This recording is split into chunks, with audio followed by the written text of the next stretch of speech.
सुबह का समय है। गांव में हलचल है। लोग स्नान के लिए नदी की ओर बढ़ रहे हैं। मंदिर के प्रांगण में फूलों की मालाएं बिछाई गई हैं और धूप दीप की खुशबू हवा में घुली है।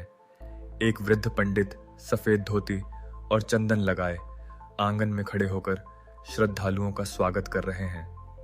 सुमित्रा देवी, गांव की सबसे वृद्ध महिला, अपने पोते अमित का हाथ पकड़कर कहती हैं, बेटा, तीर्थ यात्रा केवल यात्रा नहीं, आत्मा की शुद्धि का मार्ग है। दादी, क्या हर कोई यह यात्रा करता है? इससे क्या लाभ मिलता है? यह यात्रा मानव जीवन के 4 पुरुषार्थों धर्म, अर्थ, काम और मोक्ष को समझने और अपनाने का अवसर देती है। सभी यात्री भजन गाते हुए उल्लास और श्रद्धा के साथ आगे बढ़ते हैं। उनके कदमों की आवाजें मिट्टी की महक में घुल जाती हैं। पंडित जी बीच बीच में समझाते हैं कि तीर्थ यात्रा में तपस्या, सेवा और समर्पण का भाव सबसे महत्वपूर्ण है। दादी, मुझे थकान हो रही है, क्या हम रुक सकते हैं? बेटा, जीवन की राह भी ऐसी ही है, कभी आसान, कभी कठिन। तीर्थ यात्रा हमें धैर्य और विश्वास सिखाती है।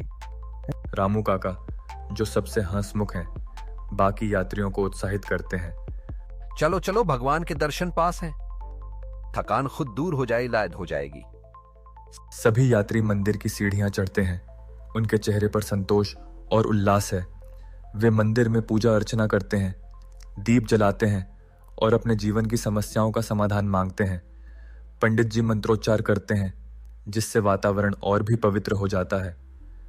दादी, मुझे अब समझ आया कि तीर्थ यात्रा केवल शरीर की नहीं, आत्मा की यात्रा है।